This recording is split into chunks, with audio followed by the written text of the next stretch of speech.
এই, তুমি ছবি দিবা না? না, এটা সম্ভব না।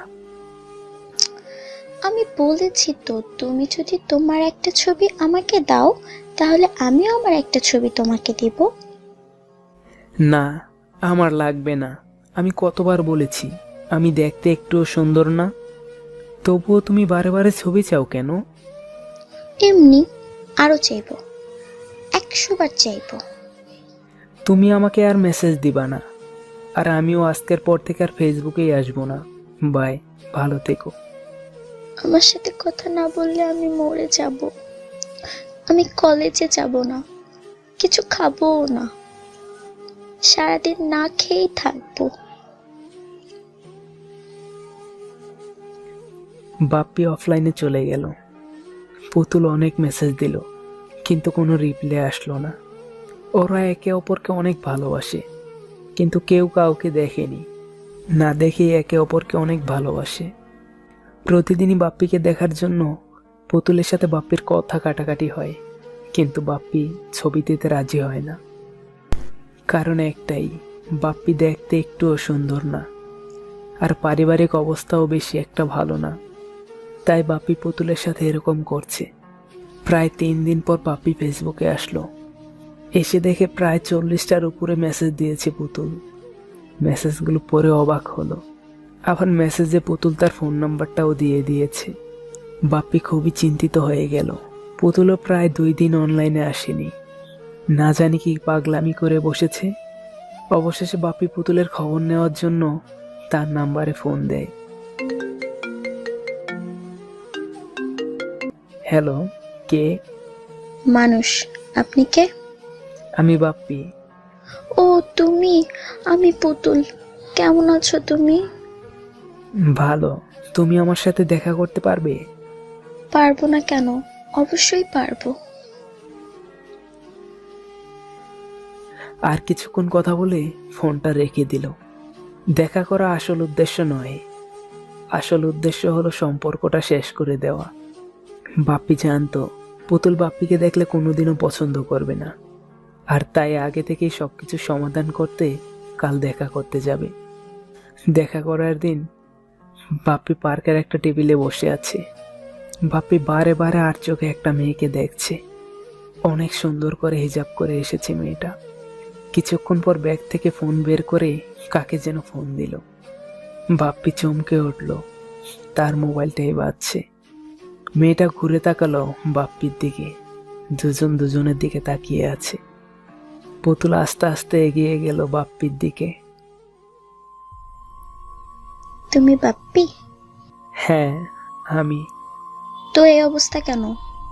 আমি তো আগেই বলেছি আমি অনেক গরিব, আমি দেখতেও ভালো না। তাই বলে এই অবস্থা? পায়ে কি এটা? স্যান্ডেল জুতা কেন? আমার এই এক জোড়া জুতো, এটা ছাড়া আর আমার কোনো জুতো নেই। আর এটা কি শার্ট পরেছো? এটা কি খাটের নিচ থেকে বের করেছো? এত কুচকানো কেন? এটা আমার কলেজ ড্রেস, আর এটাই আমার ভালো কাপড়। মানে কলেজ ড্রেস? এই, তুমি আর একটা কথাও বলবে না। এক্ষুনি এখান থেকে যাও, যাও এখান থেকে।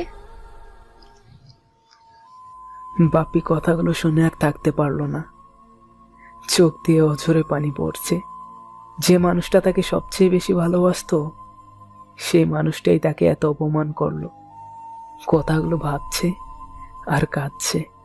রাস্তার একটা কিনার ধরে হেঁটে চলেছে। সুন্দর হয়ে জন্ম নিতে পারেনি, এটাই কি দোষ? আর পৃথিবীতে সবাই তো ধনী হতে পারে না। কথাগুলো ভাবছে আর 2 হাত দিয়ে চোখের পানি মুছছে। কিছুক্ষণ পর পিছন থেকে শার্টের কলার ধরে টেনে কে যেন বলল, গাড়িতে ওঠো। তুমি? হ্যাঁ আমি। আগে গাড়িতে ওঠো। কাঁদছো কেন? এমনি। এমনি আবার কেউ কাঁদে নাকি? কিছু না। আমি একটু রাগ করে বলেছি, তা বলে ওখান থেকে চলে আসবে? আর আমাকে নামিয়ে দাও, আমি বাড়ি যাব। বাড়ি গেলে দেখা করতে বলেছিলে কেন? তুমি আমাকে দেখতে চেয়েছিলে, তাই দেখা করেছি। আমি আগে থেকেই জানতাম তুমি আমাকে একটুও পছন্দ করবে না, আর এখন সেটাই হয়েছে। একটু আগে তো শুধু অপমান করেছি, এবার ধাক্কা দিয়ে রাস্তায় ফেলে দিব, যাতে গাড়ির নিচে পড়ে মরে যাও। ফেলে দাও, আমাদের মতো গরিবদের মরে যাওয়াই উচিত। জীবনেও না, আমি তোমাকে মরতে দেব না। তুমি মরলে আমি বাঁচবো নাকি? আমিও তো মরে যাব। মানে? মানে আমি তোমাকে ভালোবাসি, আর বাকি জীবন তোমাকেই ভালোবাসবো। তুমি পাগল নাকি? কই তুমি আর কই আমি? আমি তোমার চেহারাকে ভালোবাসি না, আমি তোমার টাকাকেও ভালোবাসি না, আমি তোমার জামা কাপড়কে ভালোবাসি না, এমনকি আমি তোমাকেও ভালোবাসি না। আমি শুধু তোমার সুন্দর ও পবিত্র মনটাকে ভালোবাসি। না না, এটা সম্ভব না। এখন কিন্তু সত্যি সত্যি ধাক্কা দিয়ে ফেলে দিব।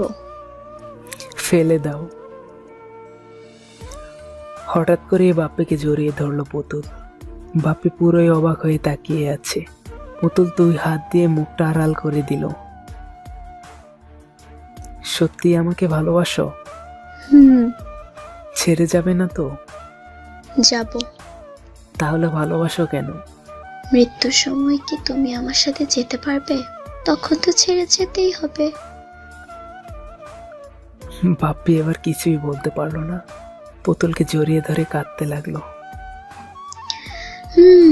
হয়েছে, চলো এবার কিছু খেয়ে আসি। কেন, বাড়ি থেকে কিছু খেয়ে আসোনি? তুমি আমার মেসেজ পড়োনি? হ্যাঁ পড়েছি তো। ও মা, তুমি এখনো কিছু খাওনি? না, তোমার সাথে খাবো। তার আগে তোমার জন্য কিছু কেনাকাটা করতে হবে। কিন্তু আমার কাছে যে টাকা নেই। এই সত্য কথা বলার জন্যই তো আমি তোমাকে এত ভালোবাসি, বোকা ছেলে। আর টাকা নেই মানে? আমার টাকা তো সব তোমারই টাকা। আসলে জীবনে গরিব হয়ে কিছু করতে না পারলেও আমাদের আশেপাশের মানুষগুলোকে খুব সহজেই চেনা যায়।